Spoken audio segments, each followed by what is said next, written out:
atau unbelievableness dari kondisi ini, orang menduga Prabowo cuma punya dua pilihan di ujung pada akhirnya. Secara hipotetik kita bisa duga dengan kuat, berbasis juga pengalaman historisnya. State capitalism itu bisa berakhir pada diktatur militerisme. Itu yang orang takutkan. Tapi sebaliknya juga bisa berakhir pada diktatur proletarianisme. Itu aja. Sekarang masalahnya siapa yang mau menerangkan itu? Dalam kondisi presiden melakukan perjanjian politik dengan partai-partai dungu ini. Itu poinnya kan.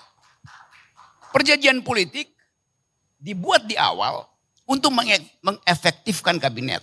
Setelah hampir 2 tahun efektivitasnya nggak ada, maka harusnya perjanjian itu batal demi akal sehat. Maka bikin perjanjian dengan rakyat dong. Tapi jangan perjanjian politik menyandra secara politik presiden. Akibatnya apa? Kenapa presiden doyan pidato? Ya karena menteri-menterinya nggak mampu berpikir, nggak mampu mengucapkan atau takut menafsirkan apa arah politik dan arah ekonomi presiden. Si Prabowo ini sekarang dia jadi juru bicara kabinet justru. Bukan lagi presiden, ya juru bicara kabinet. Karena kabinetnya gugup dan gagap. Kan itu sebetulnya di belakang back mind kita. Kalau kita mau konsisten, rise of state capitalism ada dalam konstitusi, secara historis ada. Dunia sekarang ada terombang-ambing ini, apa betul Bank Indonesia itu misalnya harus ada dalam posisi independen. Ambil alih aja lah Bank Indonesia, jadiin Bank Indonesia bagian dari pemerintah. Ada pertanggungjawaban. Karena itu perjanjian awal yang dibuat awal abad 18, seolah-olah uang itu akan stabil di situ dan tidak boleh diinvestasi oleh negara. Jadi konsekuensi dari kapitalisme bilang pada presiden, ambil alih itu Bank Indonesia. Baru bisa diuji paradigmanya itu. Bukan Purbaya yang ambil alih, negara ambil alih itu. Paling enggak gubernur jadi anggota kabinet lagi tuh. Apa yang salah di situ? Ya balikin pada soal-soal. Tetapi dia mesti dibuka sebagai pembicaraan akademis dengan konsekuensi-konsekuensinya tuh. Bukan saling menduga. Kita harus batalkan koperasi. Kenapa? Karena koperasi isinya adalah korupsi. Oke, apalagi mesti dibatalkan? UI mesti dibatalkan, ada korupsi di situ tuh. Apalagi tuh LSM dibatalkan. Jadi negara ini harusnya batal. Karena orang tidak bisa berpikir runtut. Koperasi bermasalah karena korupsi, bukan koperasinya yang bermasalah. Korupsinya yang mesti diatasi dong. Kan begitu, MBG juga begitu. Jadi sebetulnya orang ingin batalin koperasi dan MBG. Loh itu ada di konstitusi. Konstitusi cuma bilang 2 hal. Tugas presiden cuma 2. Cerdaskan kehidupan bangsa. Artinya jangan sampai nutrisi otak itu kurang. Sehingga jumlah neuron di kepala kita itu sama dengan jumlah neuron wakil presiden. Itu mesti jelas ukurannya tuh. Yang kedua, pelihara fakir miskin. Kan itu kan basisnya tuh. Dia nggak bisa dihilangin. Yang bisa dihilangin adalah manajemen dungunya ini nih. Kenapa itu terjadi? Ya karena perjanjian-perjanjian politik. Jadi sebetulnya poin kita itu bukan soal paradigmnya, tapi policies-nya di bawah itu. Dan itu yang mesti setiap malam 27 jam LSM, oposisi mesti lakukan itu. PDIP mesti kritik tiap hari itu. Bukan sekedar mingguan. BEM itu mesti bicara 36 jam sehari itu. Itu namanya kontrol masyarakat sipil. Jurnalis harus betul-betul tangguh. Jangan jurnalis minta proposal ke Agrinas kan. Jadi soal-soal semacam ini yang kita mau bahas bahwa kita mau dudukkan dulu ini problem ideologis kita tuh. Lalu kita kunci di situ di mana problem ideologis itu dipastikan ada dalam konstitusi ada. Sekarang kita usut kenapa akhirnya begitu jadi polisi dia jadi masalah besar tuh. Kan basisnya cuma itu. Jadi sekali lagi saya nggak ada urusan dengan Presiden Prabowo, saya ada urusan dengan cara berpikir. Ada urusan dengan kedudukan historis dari state capitalism tuh. Kalau bilang state capitalism berarti mesti contoh Singapura, mesti contoh Vietnam, mesti contoh Cina. Bukan itu masalahnya. Kita bikin sendiri. atas dasar kemampuan kita membaca gerak sejarah kita sendiri itu. Mumpung negara mengalami depolarisasi, kita bikin aja polar baru kan. Kenapa takut? Oke, keren. Saya mau ini dulu ya. Silakan. Ini kayaknya udah gatel nih. Iya, bukan cuma gatel lagi nih. Udah bingung lagi kan. Gini, Bang Rocky. Kalau menurut saya tetap ini masalahnya soal paradigmatik. Ini bukan masalah policy, ini masalahnya udah roots, akar. Jadi kalau cuma ada dua pilihan, masalah ini akan menjadi diktator militeristik, kemudian menjadi diktator proletar, sudah gak mungkin diktator proletarnya. Jadi udah langsung dari awalnya udah menggunakan instrumen militer kok. Ya justru itu kalau dia tidak ingin jadi diktator proletariat di dalam pengertian Marxisme yang masih murni, bukan Marxisme yang dipraktekkan di negara-negara. Akhirnya orang anggap ini mengarah pada diktator militerisme. Nah koreksinya di situ, bukan pada paradigmanya kan. Enggak, artinya memang bahkan bukan state capitalism, bahkan Prabowo sudah mengarah pada fasis. Karena total kontrol. Ya, karena itu tadi saya terangkan, kalau dia dari awal bersih, pergi pada Fabian Society. Kalau dia nggak mau pergi ke situ, di tengah jalan dia akan dibajak oleh oligarki, dibajak oleh militer, dibajak oleh partai-partai. Kan itu soalnya. Prabowo datang dengan ide bahwa saya akan masuk ke pasar, basisnya konstitusi. Oke, bagus. Negara mengendalikan pasar. Buat apa? Buat ide kemakmuran, buat ide keadilan. Berarti mesti ada mental yang kuat di situ. Tetapi kalau yang berkembang sekarang, negara masuk ke pasar atas alasan kepentingan bangsa, tapi keluar dari pasar dengan membawa kepentingan oligarki. Itu nggak diterangkan di publik, akibatnya meme beredar. Kenapa presiden nggak bisa terangkan? Mungkin dia panik juga terangin itu. Karena perjanjian politiknya belum selesai. Yang kedua, masyarakat sipil menunggu kecelakaan politik dari presiden itu. Konyol itu. Masalah utamanya adalah tidak ada forum akademis untuk membahas itu. Yang paling brengsek adalah nggak ada menteri yang berani datang ke sini, coba ajak menteri siapa. Kan itu soalnya. Karena itu solusinya gampang supaya nggak jadi diktator militerisme seperti dikhawatirkan oleh, bukan Bima yang khawatirin, hasil studi Selios yang mengkhawatirkan itu. Yang lakukan radical break. Nah kalau mau melakukan itu, pasti itu pilihan momentual. Tapi Bang, maksudnya itu kan ideal dengan baca misalnya buku-bukunya Prabowo gitu ya. Tapi kan realita politik sekarang, Prabowo dari awal ingin mendorong program-programnya dia, itu sudah menggunakan aparat militer. Gini ya. Artinya since the beginning, itu sudah mengarahnya bahkan menjadi fasis. Lalu kenapa koalisi sipilnya berhenti? Kenapa partai-partai sipilnya nggak ngamuk? Dungunya siapa? Ya karena partai sipilnya itu feodal. Mau diatur-atur. Jadi soalnya ada di situ sebetulnya. Dari awal itu soalnya. Menteri misalnya, kenapa menteri nggak mau ngomong? Saya cuma pembantu presiden. Di mana dalam konstitusi menteri pembantu presiden? Sejarah kita mengatakan, tanya sama Bung Hatta pidato. Menteri itu bukan sekedar pembantu presiden. Dia punya ide, oleh karena itu dia diminta bantuan. Kan itu. Kalau menteri ini kan hasil perjanjian politik. Jadi idenya supaya dia tidak militeristik, jangan biarkan kabinet itu dari bawah merongrong legitimasi presiden. Enggak Bang, kalau menurut saya seolah ada pemisahan antara Prabowo dengan menteri-menterinya itu dua paket yang berbeda. Kalau menurut saya problemnya ada di Prabowo-nya. Kalau problemnya ada di Prabowo, pertanyaan kenapa Prabowo punya problem dengan dia nggak selesai menteri-menterinya? Karena ada perjanjian politik. Jadi tetap dia ditawan oleh itu. Ini soal personal, mungkin dia takut, mungkin dia lagi cari momentum. Tapi yang kita lihat di depan mata itu, nggak ada satupun menteri yang berani datang membela kebijakan presiden.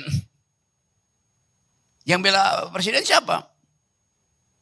Ini Bang Fitra belain presiden. Dia nggak bela presiden. Dia berupaya untuk memahami jalan pikiran presiden dan mencari pembenaran ideologisnya, mencari pembenaran pragmatismenya. Dan ini bukan pilihan pragmatis, bukan apa tadi pilihan namanya taktis atau ini betul-betul pragmatis saja. Enggak, saya mau tanya. Ini, saya terangin dulu, jangan salah sangka itu. Pragmatisme di dalam filsafat ekonomi artinya sesuatu yang akhirnya diambil setelah semua hal yang lain dihitung. Bukan pragmatisme politik, anything goes, atau oportunisme. Juga kita mesti tertib pakai istilah-istilah itu. Bang, saya tanya dulu deh. Satu round lagi, satu. Gue jawab dulu baru lu tanya coba. Oke. Iya. Silakan. Jadi gini Bang, Ya, Bang Bima. kalau Oke, memang sejak awal, ini kalau premis saya ya, apa yang dicita-citakan Prabowo, terlepas itu daddy issue, menghidupkan kembali bayang-bayang benteng dan lain-lain. Yang bahkan benteng itu sendiri pada tahun 50-an kabinet Nasir pun dicap Alibaba. Karena ternyata rentenya juga cuma cap pro pengusaha lokal. Katakanlah begitu ya, saya nggak mau pakai istilah yang ini. Pengusaha lokal tapi ternyata juga diberikan kepada Alibaba. Artinya pada pengusaha-pengusaha non-lokal.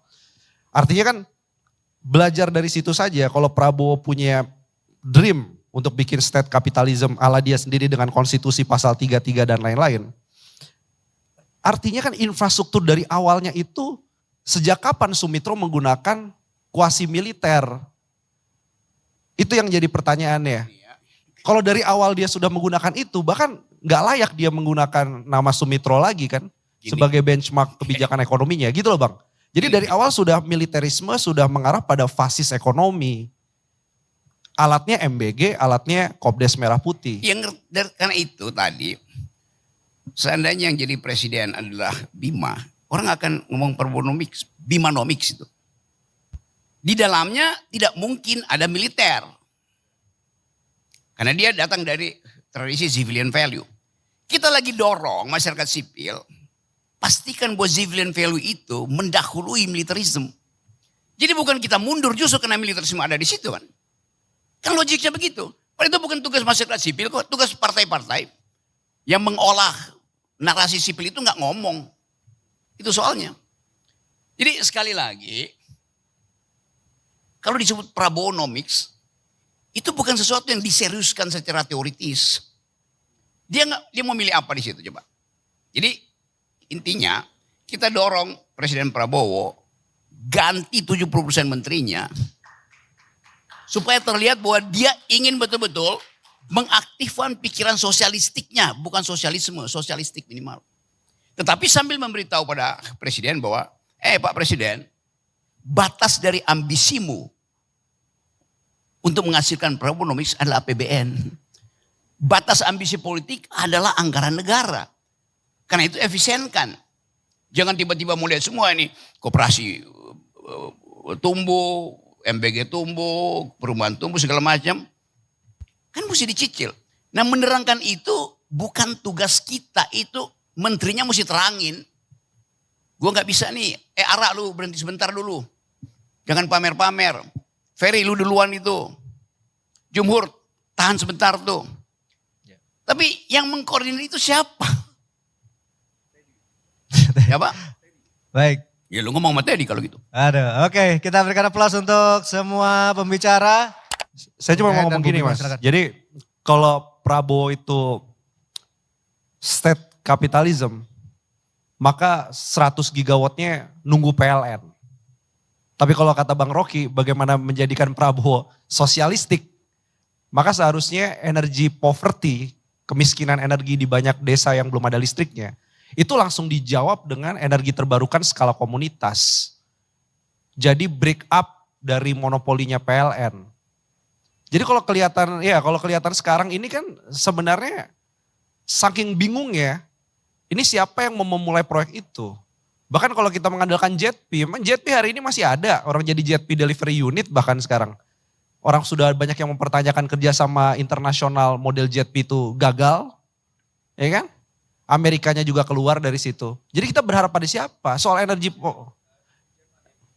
yes, ada Jerman dan Jepang sebagai kolit. Kita nggak mengandalkan JETP, tapi kita mengandalkan modelnya JETP, model institusional yang kita pakai. It's not about the actor, it's about the institution. Ya betul, makanya saya terangkan bahwa JETP berubah menjadi JETP delivery unit, itu pun dia nggak melakukan regulatory reform. Padahal bottleneck-nya ada pada PLN. Jadi pilihannya itu, mau pilih mana? Kalau mau pilih state capitalism, nunggu PLN. PLN keuangannya memang sehat. Tapi kalau kita pakai cara-cara yang memang betul-betul dari rakyat dan pasal 33 itu ada putusan MK soal kolektivisme rakyat itu dihargai di situ. Itu yang hilang dari percakapan. Jadi semuanya mau diatur-atur sama negara, state. Padahal ada kolektivisme rakyat. Apa dalam energi? Renewable energy yang base-nya adalah komunitas. Itu gak pernah muncul bahkan dalam pidato-pidato presiden. Iya kan? Jadi orang suruh menunggu PLN, suruh menunggu Danantara, nowhere to go. Gak akan jalan, bahkan 17 gigawatt juga susah. Tuh. Oke, tadi kita mulai dengan upaya membongkar paradigmnya tuh. Tapi akhirnya kita terjebak pada hal-hal yang teknikalitas tuh. Bapak bilang begini, you cannot see the wood for the trees itu. Jadi setiap pembicaraan karena mengincar kesalahan, menginginkan ada yang terjebak itu, pembicaraan jadi beginian.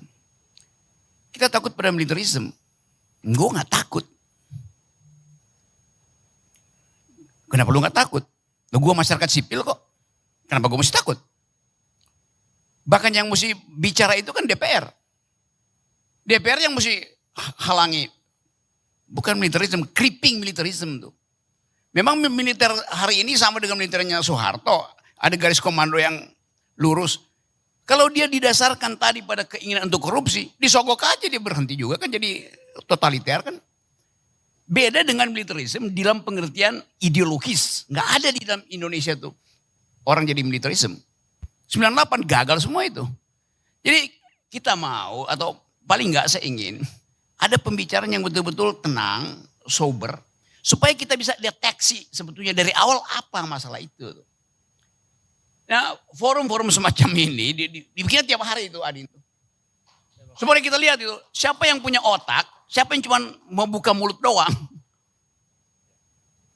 Nah kalau presiden tahu ini, kayak tadi misalnya ada berita bahwa carbon trading itu akan dikasih pada komunitas tuh, yang punya 1.000 lahan aja silakan bikin tuh. Tetapi nanti akan diulas lagi, iya komunitas tentara, komunitas polisi. Jadi pesimisme datang lebih dulu. Nah kita ingin ada masyarakat yang berakal itu, tuntun percakapan itu, supaya ada duel argumen habis-habisan. Bukan promosiin sentimen.